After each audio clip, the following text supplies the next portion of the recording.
Silahkan di like, di subscribe,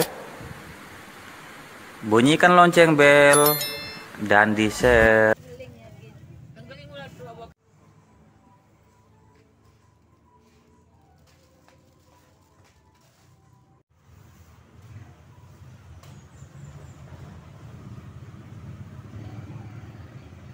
Oke guys, sekarang kita mulai lagi pembuatan minyak urut tradisional Padepokan Sepang.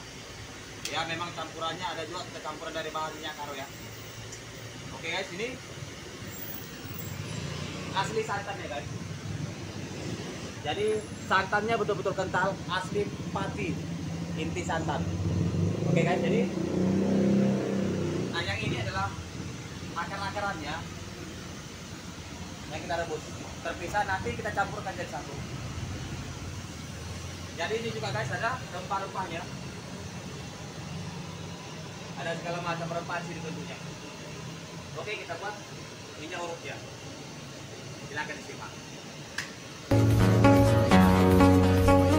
Si Maria Mubadi